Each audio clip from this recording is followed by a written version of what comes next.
Good morning, good morning, good morning, good morning, good people. Yeah, you know what it is. Hard worker, scrappy, unfiltered, and sometimes unhinged football content. Hard to explain, but you know it when you see it.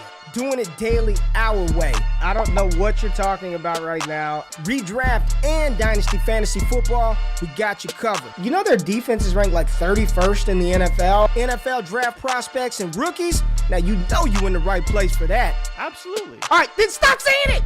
Then we're done. And prop bets with my man Jay Rich. Count that money, man. Now wipe the crust out of your eyes. Get you a cup of coffee. It's time to wake your ass up with Ray G. You honestly are making absolutely no sense and you sound silly as hell. It's a dark day. Good morning, good morning, good morning, morning, good people. It's no Come on, good Ray. morning. Bring the energy. It's a dark, I'm wearing all black. It's a dark day here in Dallas. Highly considered postponing the show today. I'm not feeling well. I don't know, man. I don't even know what to say. It's January the 17th. Why are you on my screen in the first place? I don't get off. Good morning, good people. It is January the 17th, 2022. This is Wake Up with Ray G. We appreciate you being here on your holiday, checking out the show. We got a good one for you today. And we've got some playoff games that Jordan will run through. We will not talk about the debacle in Dallas. I am mentally, emotionally, physically just exhausted. I've got two young boys, and I am truly considering just find a new team. Do I want to put them through this torment? I remember vividly being 6 years old and wanting a Dallas Cowboys locker for Christmas, like this just locker that goes in your room. And ever since then, it was just love. And for the better part of my life, this team has just been abysmal. And what happened yesterday, I'm not going to make excuses. Jay came on this morning and he said, do you want to talk about the last play with the ref? That 14 penalties. I think 5 of them were pre-snap. Dak Prescott, Kellen Moore, Mike McCarthy, and the offense haven't been on the same page in months. Defensively, they did fine. They played well enough to win. But just what a terrible way to end the season for Dallas. I don't know where to begin, Jay. I honestly am my wife asked me last night, she's like, are you okay? I just sat on the couch and I'm just like, what has happened? What has happened to this team? I don't know, man. I don't know. I've talked a lot of shit, though. I talked a lot of shit about the boys. I put a lot of money on Dallas this year. And once again, they have broken me. Very few things break RayGQue. The Dallas Cowboys in this 2021 season has truly just broken me down. And then seeing these young Bengals win, seeing Tom Brady just deliver the ball with no wide receivers whatsoever, no running back, no wide receivers, just an old tight end and Mike Evans just go out there and dismantle Philadelphia.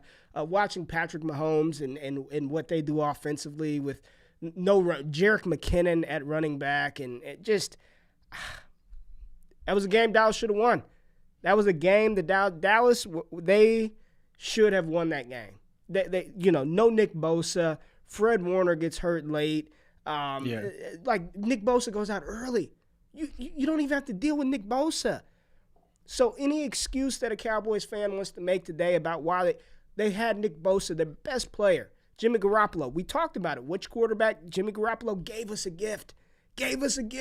Interception. And Dallas couldn't. I don't know, man. I don't know. I don't know what to say. Just disappointing Dallas. That's who they are. The double D's, Destination Devi, it was destined. Disappointing Dallas. Just a constant disappointment. Jay, go ahead, man. Hit us with the news, man. So the biggest thing, like you mentioned, Ray, Dallas obviously lost. We won't touch on that too much. Like you said, Dallas, for whatever reason, they haven't been playing well. They haven't played up to good teams. San Francisco beat them. We'll leave it at that. On top of that, the Bengals, like you mentioned, beat the Raiders, so now they're headed to Tennessee for what should be a pretty good matchup between the Bengals and the Titans. Then, like you mentioned, the Bills, oh my God, the Bills absolutely rolled over the Patriots. For people who did watch it, It was probably the most dominant performance of the weekend, I think. Kansas City did dominate Pittsburgh, but the way that the Bills dominated the Patriots was something like we've never seen. And it just felt like so many years of pain and hurt in Bills fans in the way that they just killed the Patriots. Josh Allen, 5 touchdowns, only 4 incomplete passes, had a passer rating, I believe, of 157.6. Almost perfect of 158.3. Josh Allen, is he the QB1? But then you got Patrick Mahomes last night dismantling the Pittsburgh Steelers. The Kansas City Chiefs look like they're humming again. 400 yards, 5 touchdowns, the only 5-touchdown, 400-yard performance in a playoff victory ever. Patrick Mahomes keeps doing it, man. Keeps looking good. 49ers beat Dallas, and like you mentioned, the Bucs. Oh, the Bucs. They just killed my Eagles. You know, I believed in Jalen Hurts. I believed in Nick Sirianni. I'm a fool. It's just I'm a fool. I can't believe I let them suck me in. I thought that the Bucs were reeling, and it turns out they got Tom Brady, so they're fine, and that's really what it came down to. Mike Evans had 100 yards, touchdown on a great route, actually running a little dig over the middle. And then another question in the comments, Ray, and I want to touch on this really briefly because there was reports about this, talking about Calvin Ridley. Calvin Ridley's, I believe it was Mike Garafolo was talking about how Calvin Ridley wants out of Atlanta, and there's reports saying he's having his own mental issues, and we know all about that and the reason why he stepped away from football. But it also seems to me that he doesn't want to play in Atlanta anymore. He wants out, and so there's rumors swirling about him going to another team. I'm not really concerned about what team. I just want him to be on a team that he wants to play on. Calvin Ridley's a wide receiver 1 no matter where he goes. Unless he goes, honestly, I can't even think of a wide receiver who would take targets away from him. But in most cases, he's going to go to a place where he's wanted. He's getting lots of targets. So I'm not doing anything with Calvin Ridley right now. If you can buy him on the cheap in fantasy, I'd be willing to take a shot on that. But outside of that, we'll see. And like you mentioned, the Rams play the Cards tonight. The winner of that game is going to go to Green Bay, and they're probably going to lose. Let's just be real. And you, my friend, went 4 or 5 on your flex play, and the only play that didn't hit was the one that I gave you. Yeah. And I'm really proud of you for that. Yeah. Ben Roethlisberger under 220. That was getting a little dicey for a minute there. Jimmy G under 2.5. Yeah. Joe Burrow over 260 didn't hit. My bad. Hunter Renfrow over 13.5 fantasy points, and Josh Allen obviously well over 20.5 fantasy points.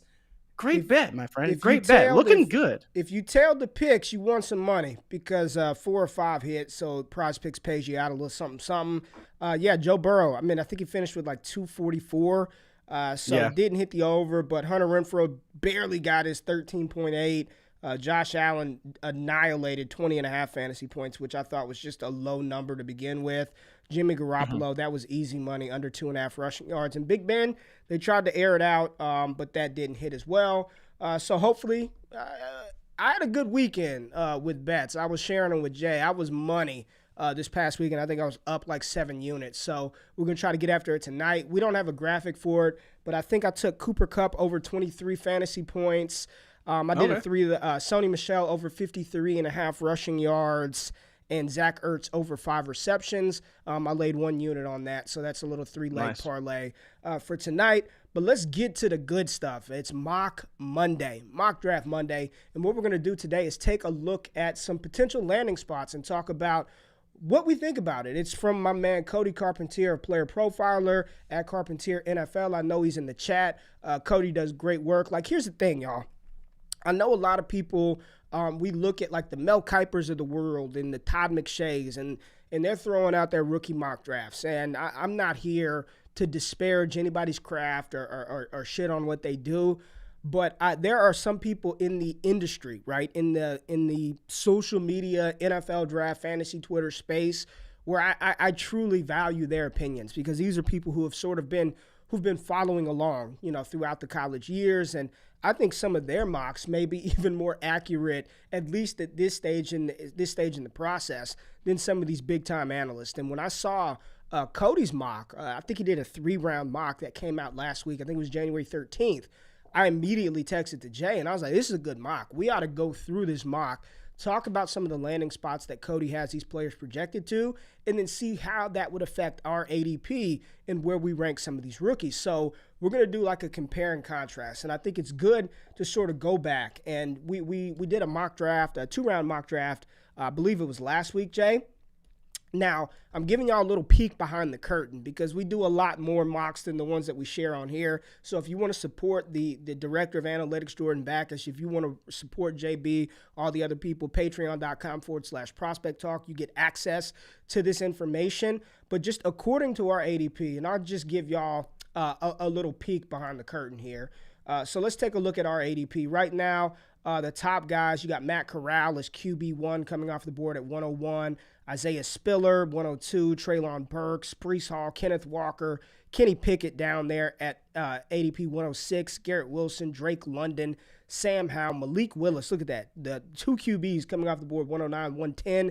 Jameson Williams, the wide receiver from Alabama, 111. And David Bell at 112. So right now, according to our data, and we run, I mean, you see it from October, we're running these things every damn month, every week. We're doing a mock draft, so we're trying to give you more mock drafts for this 2020 rookie class than any other place on the planet. So that's sort of where the ADP falls. Now we're going to look at Cody's mock and talk about some of the landing spots for these players and how it will influence some of these decisions in fantasy football. And Jay, let me get you up here because I want your opinion on it as well. So make sure, again, playerprofiler.com/article/Cody-Carpentier.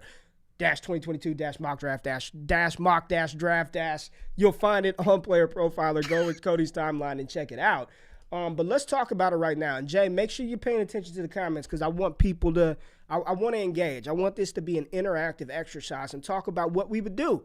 Because right now, the quarterbacks are not coming off of the board early. There's still a lot of dissension amongst who's the consensus 101. But according to Cody's mock, and this isn't a fantasy skill position player, but just tell me how much this would move the needle for you. He's got Evan Neal, the big offensive tackle, going to Jacksonville 101. We looked at that situation in Jacksonville this year. A lot of people still kind of iffy on Trevor Lawrence. Do you think getting them a left tackle, does that make you any more bullish on that situation? Or is it still like, okay, that's great, but I need to see who the head coach is. I need to see who the OC is. I need to see what's going on with Travis Etienne. If the Jacksonville Jaguars take Evan Neal 101, and there's a good chance they might go defense and take Aiden Hutchinson or Kayvon Thibodeau, but Evan Neal, does that make you more bullish on Trevor Lawrence? And just quick, because I want to get through a couple of these. I would say a little bit. I think, like you said, it's a piece of the puzzle. And it's a great piece, don't get me wrong, but it's only a small piece of the larger puzzle as to what the Jacksonville Jaguars offense is. So I think, as far as I'm concerned, it definitely makes it better. But in my opinion, if they do take Evan Neal, the greatest benefactor are the two teams behind them who want to take defensive linemen ahead. We know if Detroit had the first pick, they would have taken Hutchinson or Thibodeau. Yeah. But Neal going 101 is what the Jacksonville Jaguars really need. But in my opinion, just a piece of the puzzle. I'm not quite all in, but it absolutely moves the needle a little bit Trevor Lawrence's direction. Okay. All right, so he's got a trade in this draft, and I think this is a very plausible trade, especially given what we saw last night. Ben Roethlisberger is a Hall of Famer. There's no doubt. He's a Hall of Famer, two-time Super Bowl champ. He's been to 3. One of the most passing yards in NFL history. He's up there, I believe, top 5, top 6. But he's got the Pittsburgh Steelers trading up from 20 to 5. And in this mock, how did he do this? He said Pittsburgh gave up they gave up the 20th pick, the 84th pick, and a first-round pick and a third-round pick in 2023. And the Giants gave up a 5th and a 2023 7th. So that's pretty much how it works in the NFL. Like, that's a solid trade. Pittsburgh jumps up to number 5, and they select Kenny Pickett, the quarterback out of Pitt, to replace Ben Roethlisberger. I love it. I mean, I love it. If Kenny Pickett lands in Pittsburgh, my question to you, is he the 101 in Superflex rookie drafts? I would say based off of this mock, no. Ooh, okay. Based off this mock, I think no. Don't get me wrong, we'll get there, but it'll be very close between him and one other guy when we finally reveal who another pick is that has another great landing spot. Like you said, though, Pittsburgh, you got Najee Harris, you got Deontay Johnson, you got Chase Claypool. We'll see about Juju Smith-Schuster. Pratt Freiermuth obviously is a great asset as well. And Kenny Pickett's a great quarterback. I've selected him as the first quarterback off the board in multiple rookie drafts. I think he's great, but we'll see. There could be a better situation out there, but we'll have to see what kind of happens with the draft. And I like it, though, for Pickett. It's a great spot. Are you talking about the next pick, the Carolina Panthers, who Cody has no. to the Carolina Panthers? I am not. As much as I like Sam Howell, 106 Sam Howell, like you mentioned, I like Sam Howell. I think it's a great spot for a quarterback. I think that Matt Rule is a better coach than we've given him credit for. People wanted him fired after the season, but the problem is he's got a large contract. Sam Howell, great quarterback out of North Carolina. You see the talent. You see his ability to run the ball, which is kind of shocking to some people who haven't watched a lot of his tape. Oh man, he's good. I think he's a great quarterback. I don't know if he's better than Pickett in terms of being in Pittsburgh versus Carolina, but I like the spot. I think it's a great spot for him to stay in Carolina. So you got a Pittsburgh quarterback staying in Pittsburgh, a Carolina quarterback staying in Carolina. Interesting. So we didn't touch on one thing in the news because it happened after our final show on Thursday, but public pressure did finally force the John Mara to fire Joe Judge. Now, my initial thought is, okay, the head coaches that are sort of being rumored to the Giants, I don't think the Giants are out of play for a quarterback either. And my question to some people in the Discord was, if the Giants took Sam Howell, in the top, like, what does that do for that entire offense? I think that's an immediate stock up because they've got multiple picks. They can go offensive lineman Sam Howell. They can go Sam Howell offensive line. But that's a stock up for Kenny Golladay, Saquon Barkley, Kadarius Toney. I would absolutely love Sam Howell in New York. I just want to throw that out there. If Sam Howell goes to Carolina, I like it as well. I mean, I know you're saying no, but I think with Christian McCaffrey, DJ Moore, Robbie Anderson, maybe we get something out of Terrace Marshall, Chuba Hubbard. Sam Howell is a fantastic rushing quarterback. I call him Josh Allen light. He reminds me of a bite-sized version of Josh Allen. And if he goes to Carolina, I think fantasy gamers are going to have a tough decision figuring out who to take. I think those two would be cemented, whereas Sam Howell in our ADP right now is going 109. Very late. He's not escaping the top three if he lands in Carolina. And here's my thing. I saw somebody tweet this out a couple of weeks ago, and it made total sense. While some of these teams need offensive line, Pittsburgh needs offensive line help, Carolina needs offensive line help, figure that shit out after you get your quarterback. Like, you will not win in the NFL without a quarterback. You can have the best offensive line that you can build, and if you don't have a quarterback, you will not have success. You look at the common theme of the teams that won this weekend. They all had game-changing type quarterbacks, all of them, right? If you don't have a quarterback, you will not win. So if you are in a position, in my opinion, to take, if you don't have a quarterback, if your team is devoid that position and you pass on what could potentially be a franchise player for an offensive lineman and think that you're going to hit on quarterback later or find somebody in the later round, like, you need your quarterback. So I would love it if Sam Howell landed with the Carolina Panthers. Now, moving down this mock just a little bit, now we have a little bit of fun because the Denver Broncos too select a quarterback at 116, and they take my guy, Matt Corral, at 116. So now we know Denver, they're looking for a quarterback, but you've got Jerry Jeudy and Cortland Sutton, Albert O, Noah Fant, KJ Hamler, Melvin Gordon, Javonte Williams. You add Matt Corral to the mix. What do you think, man? He's got to be my QB1. It's just comes down to, I think this is the best situation for a quarterback, regardless of how experienced they are. Matt Corral obviously coming out of having a spectacular season out of the SEC. Kenny Pickett out of Pitt. As much as I like Pittsburgh, I think it's a great spot. And you're seeing the reports as well. Matt Canada maybe potentially getting fired, so we'll see kind of what ends up happening there. But Denver, I know what they can do with an offense, and if Corral goes to Denver, that to me is a perfect scenario, perfect storm for him to be the best quarterback in this class. As much as I like Pittsburgh, I love Deontay Johnson, Jerry Jeudy, Cortland Sutton, Tim Patrick, who doesn't get his respect, Albert O, Noah Fant, Javonte Williams. If they bring back Melvin Gordon or they bring another running back, maybe they come back, bring in Snoop Connor later in the draft. I don't know. But again, there's a lot of pieces here in place, not just for this year, but for the coming years. And to me, this would cement Corral as my QB1. I just think Denver's the perfect situation for any quarterback. Yeah, and you're seeing people in the comments talk about it like Kansas City built an offensive line in a couple of months. The Lions have a great line, little success. It's just my opinion. You don't have to agree, but if you don't have your quarterback, I don't like it's look at Jacksonville at 101, right? Any other year they don't have Trevor Lawrence, they're looking for a QB. They got their QB, now you find offensive line. I feel like you can build that position a lot easier than trying to find a quarterback to help you win. So if you don't have a quarterback, you need to go get a guy. And I think that's the case. Now this one, man, I love it. I don't know if I think Cody was just doing this just to get us excited for fantasy, because at 117, I'm telling you right now, if Garrett Wilson is paired with Justin Herbert and the Los Angeles Chargers, that's where he has Garrett Wilson going. I mean, what a perfect situation to replace Mike Williams, to learn from one of the best route technicians in the NFL in Keenan Allen. I mean, what does this do for Garrett Wilson? Honestly, like, and you know me, I've got him as my wide receiver 2 right now, really 1B behind Treylon Burks. But if Garrett Wilson lands in L.A. with Justin Herbert, what are you doing here? I mean, he's unless there's and I don't even know what a better scenario would look like unless somehow Treylon Burks ended up in Kansas. I don't know. Garrett Wilson is a guy that I've been struggling with a lot. Not because I don't think he's talented, because I think he's probably going to be my wide receiver 1 when it's all said and done. I love what Garrett Wilson does at all levels, and I love the way he wins.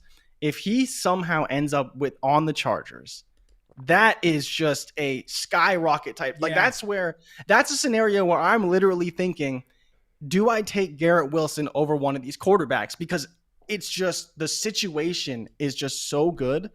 I just don't see a scenario where that player would fail. As much as I love Kenny Pickett, Sam Howell, okay, Matt Corral, we just talked about this. Is that a scenario where you can't fail? We just talked about situation and overreacting to situation. I'm just asking, is that an overreaction to situation? Like, I don't think so. I don't think so. If he goes to LA, I think he's that talented. I think he's that good. I think that would be, and I think they really do. If I'm the Chargers, I'm not paying Mike Williams what he probably wants. He probably wants a nice, decent-sized bag after this season. 27, going on 28, I believe, is Mike Williams. He started off hot, inconsistent. I'm letting him go. I'm not paying him that money. We got Keenan Allen. Correct. We have Justin Herbert. Give Justin Herbert a young wide receiver that he can work with for the next 10 years. This would be a great landing spot. Like, I love it. I absolutely love young, talented wide receivers tethered to elite quarterbacks. Yeah, I think there would be a case for for Garrett Wilson to be selected ahead of some of these running backs, ahead of some of these quarterbacks. So the very next pick, controversial pick, I like the landing spot. Still not in love with the player. New Orleans Saints. He has Malik Willis, the quarterback out of Liberty, being paired in New Orleans. And per Cody's notes, do I like Willis in New Orleans? No. I love Malik Willis in New Orleans. Now, you pair Malik Willis with, I think, another good bridge quarterback in Jameson Winston, with Sean Payton. Michael Thomas is back. Alvin Kamara's there. Adam Troutman. There's nice weapons around. It's unquestioned the most supporting cast, the best supporting cast he's ever had, ever. Because there's nobody on Liberty's team that's going to play in the NFL besides Malik Willis. I actually really like this. New Orleans needs a quarterback. They need to find a quarterback of the future. I just don't think it's Jameis Winston. I'm still just iffy on Malik. But when you're talking about a player landing somewhere where they've got a good chance of success, I think New Orleans would be the landing spot, because I don't think he'd be asked to play right away. I don't believe. But look at what Peyton. The more I think about this shit, the more this feels good. Look at what Sean Payton wants to do with Taysom Hill. He wants this dual threat quarterback that can throw the ball and run it. But Taysom Hill's not a quarterback.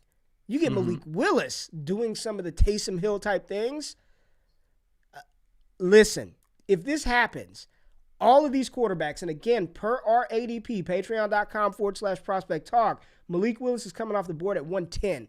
If you can get a New Orleans Saints Malik Willis at 110 in a super flex draft, you are in, and I'm seeing people talk about rumors they wanted Lamar Jackson. Malik this is why we look at everybody's mock. We're not just going to look at Kuiper's. This was a good mock. Like, this was a good exercise, man. Malik would be Taysom Hill plus. Yeah. Look, Malik Willis would be low-key gold in New Orleans. Like, I love it. Again, he probably is not asked to play right off the bat, but when he gets his opportunity, I think that's a really good landing spot for Malik Willis. What else do we have? All right. Here's where I think the Giants are in good shape. Now, this isn't a skill position player, but he's got Tyler Linderbaum, the center from Iowa, going to the Giants. All right? Just say they can go Sam Howell and Tyler Linderbaum. Oh, just money. As a Cowboys fan, I would hate to see it, but as a fantasy gamer, I would love it. You get arguably the best interior offensive lineman in this draft class. At 20, you pair your center and quarterback of the future together. You've got offensive weapons around you. Just saying, I love that landing spot for Linderbaum. All right, Cody. This is the one where I'm like, I don't like it. I don't like it. The Las Vegas Raiders select a wide receiver, and they take Chris Olave. I don't know, man. Derek Carr played really well this year. Still got Waller as the top target. Hunter Renfrow a primary target. Maybe Olave takes that Zay Jones role. I don't know. I don't know. This seems like a Raiders pick. It seems like the type of receiver the Raiders would take. My man Ryan Lopes would love it because Chris Olave is his wide receiver one over the past 10 years. Generational talent, Chris Olave. I don't like it. I'm just not a fan. The Raiders need a wide receiver. Let me start by saying that. So I think he's on the right track here. They need a receiver. I just don't like Chris Olave. Not in the first round.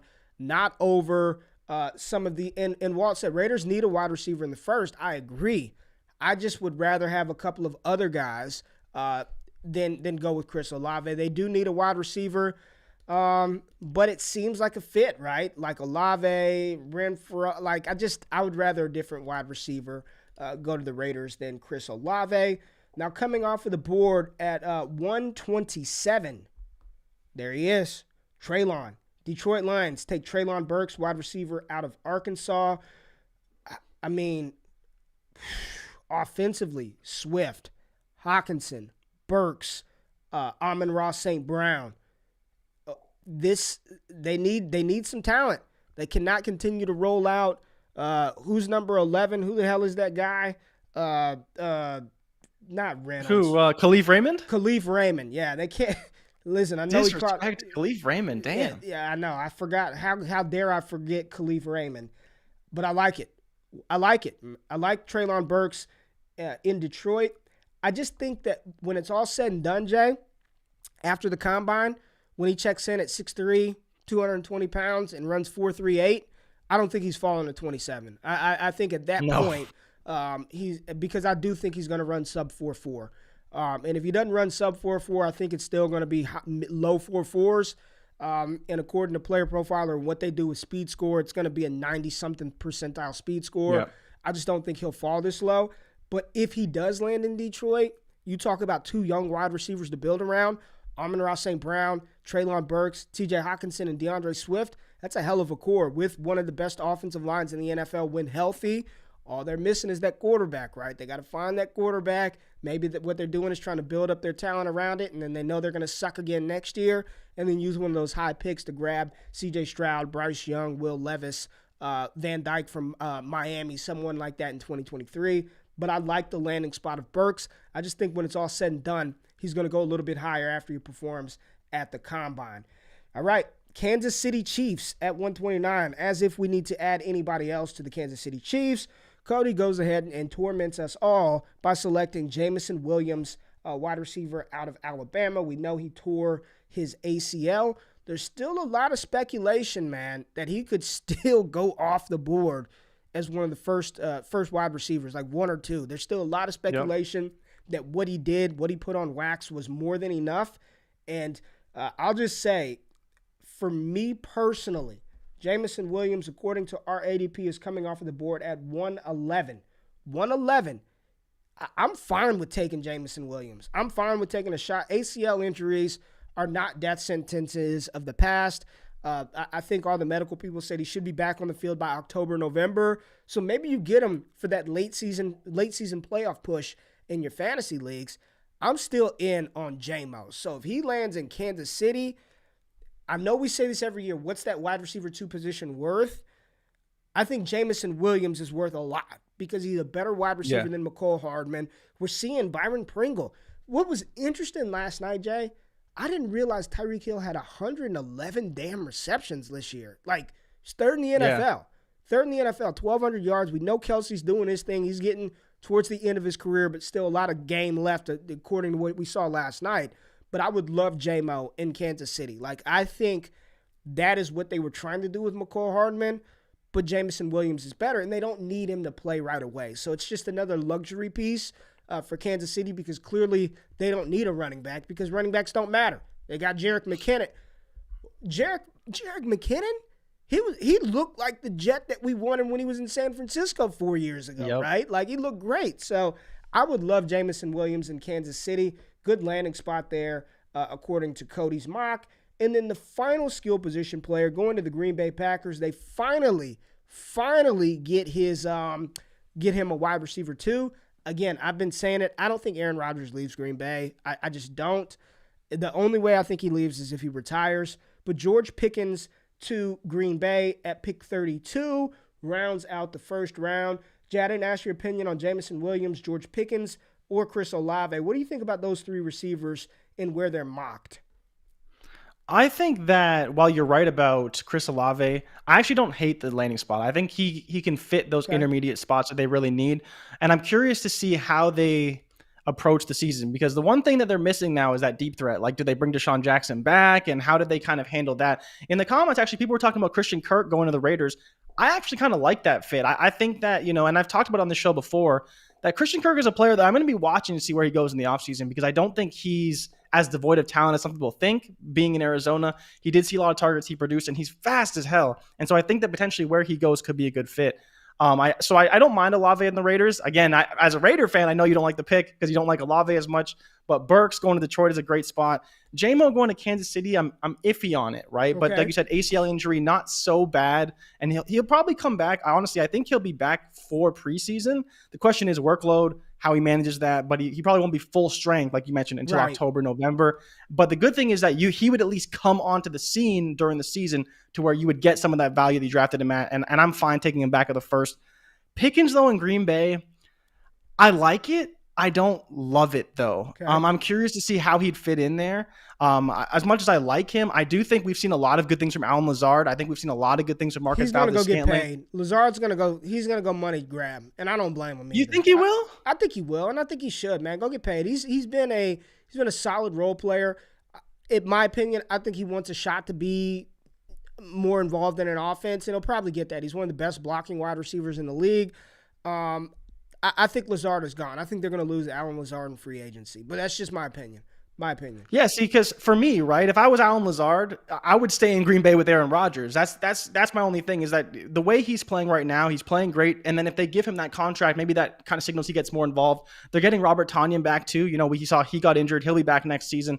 So again, I like the Pickens fit. I don't love it though. I just don't know how many targets there's going to be to go around because I think there's already a lot of established pieces there. And I'm not sure how much I believe Pickens can carve out that role. But if he can, obviously a great spot with Rodgers as his quarterback. It's money after that. Where just can he carve out that role? It seems like there's a 50-50 split. Mike says mass exodus from Green Bay after this year. What do you think? Do you think they retain Rodgers and Adams? Because that's really what we're talking about. Yeah. Do Rodgers and Adams leave? I don't think Devontae's ever indicated that he wants to play with Rodgers for sure. I don't blame him. He's helped make him into a damn Hall of Fame wide receiver. But do you think they leave after this season? So the problem is that there's reports that they're going to franchise Devontae Adams. So even if Rodgers does leave, there's potential that they franchise Devontae Adams to keep him there with Jordan Love. And like you mentioned, then they bring in George Pickens or they bring in another wide receiver. But we'll see, right? And that's my only fear is that there's nothing Devontae can do if he gets franchised. He can try and force his way out the way Rodgers did. I don't think he has that much control. But we'll see. I think he wants to leave as well. I think if Rodgers leaves, definitely Devontae's going to want to leave. But ultimately, they might end up franchising him and keeping him there for the season, then we'll see from there. I think they're going to stomp San Francisco. If Nick Bosa can't go and they've lost Fred Warner, listen. It's not going to be good. Those throws that Dak were missing and wasn't completing the wide receivers, Aaron Rodgers will hit all of those. I think it could get ugly for Green Bay. They're getting healthy at the right time. I don't think they're going to be upset by San Francisco. I think this line is going to open up probably at 6.5 in favor of Green Bay. We'll see how are there early lines right now? I haven't. Yeah, looked. There are. Yeah, tell me. I haven't. Let's see how good Let me pull it up right now. I know that. I want to get your take though on Kansas City Buffalo. Kansas City favored by 2.5, which I thought was interesting. It's really just hometown, right? Yeah, that's really all it is. It's the home cooking. I'd probably rock with Buffalo. And really? I remember this. Rodgers came out in an interview and said that he was happier with the front office and their relationship has improved, including him. And I don't think I've been saying it all along. I think Aaron Rodgers lives for the drama. I think Aaron Rodgers lives for the drama and the theatrics, putting his fucking foot up in the camera and showing his COVID toe and talking about I just think he lives for the drama. But ultimately, I do think he wants to go down. He wants to finish his career in Green Bay. And I think Green Bay honestly gives him a great chance to win. In the NFC North, who do he has to compete with every year? Chicago, Minnesota, Detroit? Like, that's a division title right there every single year. I don't think he's going anywhere, man. I think it's all drama. He lives for it, and he's going to finish his career in Green Bay.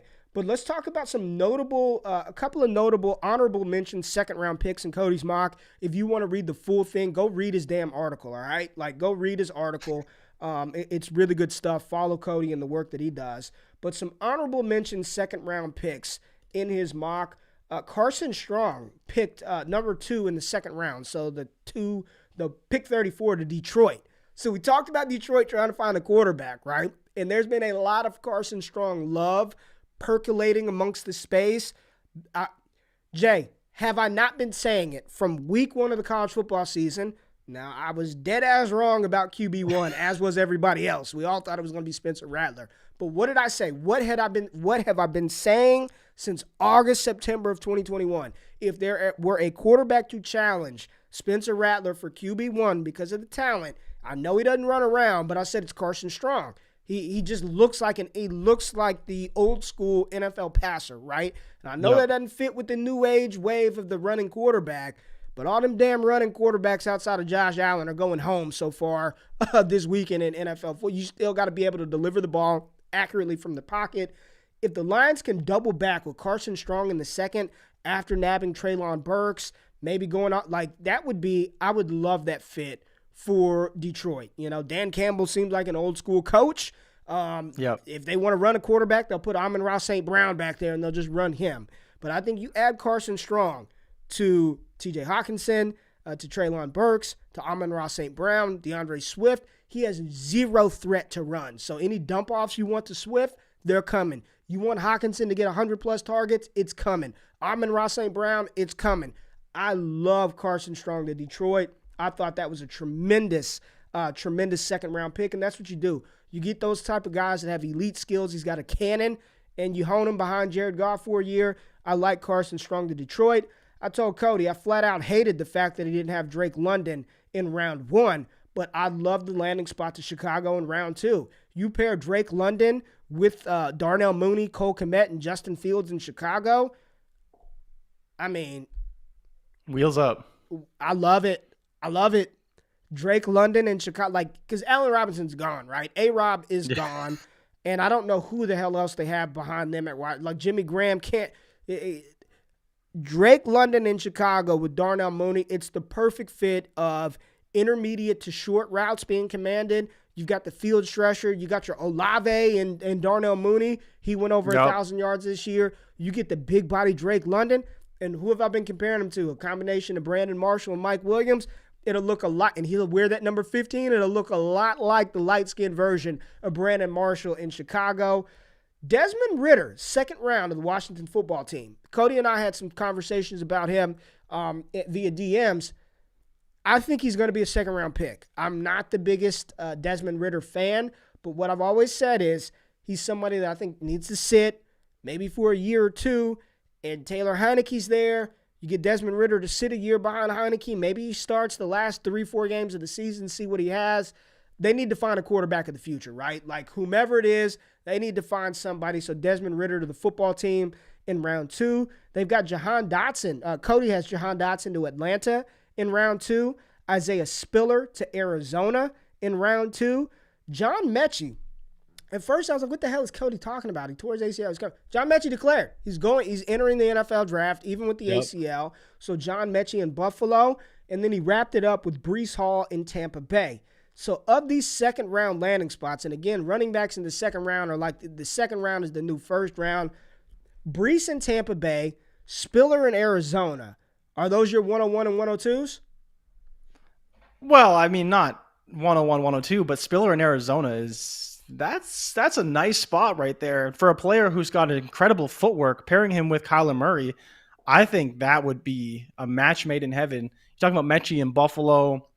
Interesting. I think the fit is there. It's interesting the fit is there. Maybe they move on from Beasley. I'm not a big Mechie fan, personally. I think he's I know fine. You're not. You don't like Mechie. I've come around on Mechie a little bit. I think he's better than people give him credit for, and I probably will be drafting him if he does fall.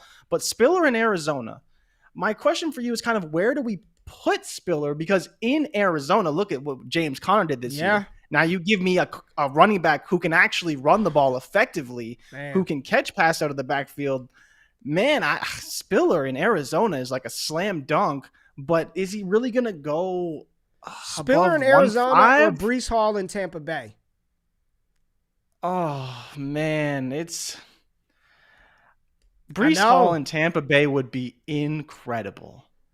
Like, it would be incredible, but it's falling into the trap of how long would it be good for? If Tom Brady's only there for one more year, maybe 1 year, and then it's terrible. Then you don't want to be there. He's Leonard Fournette, but younger, fresher. You know what I mean? Yeah. Like Leonard Fournette is a better prospect than Breece Hall, but he can do some of the same type of Leonard Fournette things. Run between the tackles, soft hands to catch the ball out of the backfield. He's got enough speed to hit the home run. Point is, I think Jahan Dotson in Atlanta is a prime Calvin Ridley replacement. They're both separation specialists, route technicians. I like Jahan Dotson. I think coming out of the Senior Bowl, we're going to hear more about Jahan Dotson buzz because he's going to annihilate the cornerbacks during practices. I'm letting y'all know. I'm telling you the end of the movie before the movie happens. Coming out of the Senior Bowl, Jahan Dotson will be the hot name. He is going to annihilate all the defensive backs in one-on-one drills, and we know we love that. So just prepare yourself. It's going to happen. I mean, here's the thing. We already have Breece Hall coming off as 104, Isaiah Spiller 102. I think it would be insane. It's a tough call. All of these landing spots were good. I guess my overall takeaway for me is as much as I love the wide receivers in this draft class, if Cody hits on these quarterback landing spots, in these running back landing spots, there's no way. Maybe outside of Garrett Wilson sneaks in there somehow, but I think Corral, Willis, Pickett, Sam Howell, they're coming off the board within the first couple of picks. And then Breece Hall, Isaiah Spiller. There goes your six right there. There goes your top six, in my opinion. It's the 2 running backs, 4 quarterbacks. That's your top 6. Wide receivers start to float off the board about 107, where, again, talent-wise, I have Treylon Burks and Garrett Wilson neck and neck. And if it came down to landing spot and situation, I'd probably take Garrett Wilson over Treylon at as the first wide receiver because they are in my T-score, and I'm making all of that transparent to all the patrons to show where I have these guys ranked and why, like a numerical grade. They're right there. I mean, within 100th of a point from one another. I would just take whatever landing spot I felt more comfortable with. I'm not going to take somebody I have graded as a 74 over a 79 just because they land in a little better situation. I'm not going to do that this year. I refuse to do that. But I thought this was an interesting exercise. I loved his mock. Any of overall thoughts for you from this one? I appreciate Cody for letting us use this. We really appreciate that. It was good stuff. Any overall takeaways from you, man? I think if somehow Cody hit on even 80% of these landing spots, we would be very happy for fantasy football. But again, what he did wasn't unrealistic. And one of the things I want people to point out, and you're going to see this a lot because we see it every year, the Saints are not taking a wide receiver. They're just not. They're going to take a quarterback or they're going to take an offensive lineman. And you'll see it a lot of big industry mocks. What Cody did was he really did look at a lot of these team needs and team fits. And one of the biggest ones, like you mentioned, Drake London, literally walking in and replacing Allen Robinson. Carson Strong coming in and being the quarterback in Detroit. Yeah. A lot of these things make a lot of sense. And this is do. where I give Cody a lot of credit. He's not just putting players there for the sake of fantasy, even though it worked out great for a lot of landing spots.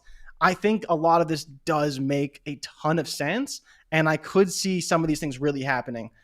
I love what Cody did, and I think that we would be very happy for fantasy if even, like I said, even 80% of these, I think we'd be very happy for fantasy. That'd be awesome. That'd be awesome. We're going to continue to look at these. It's good to just sort of, and as we get closer and more information is available to us, pro days, combines, senior bowls, interviews, teams making trades, and free agency is before the NFL draft. Am I correct?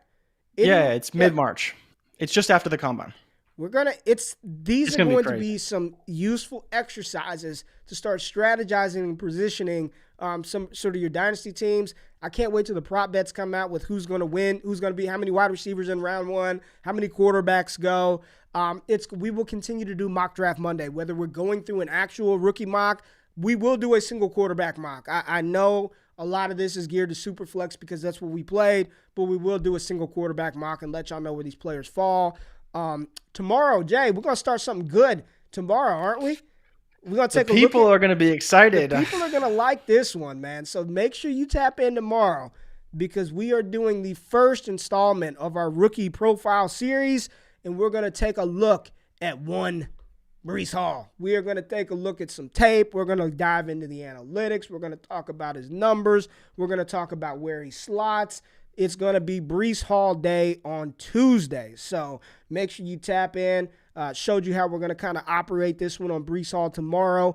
I'm excited for it, man. I am excited to really dive into who Breece Hall is, the prospect, where he came from, how he stacks up against his contemporaries.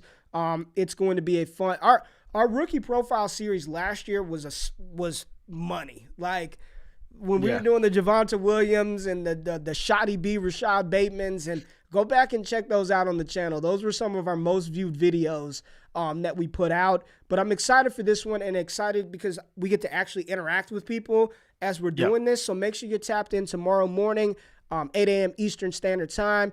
We appreciate y'all being here. Subscribe to the YouTube channel. Subscribe to the podcast. Y'all enjoy this holiday and wake y'all ass up tomorrow so we can take a look at Breece Hall. We're gonna have some fun, but we out of this thing. Jay, peace.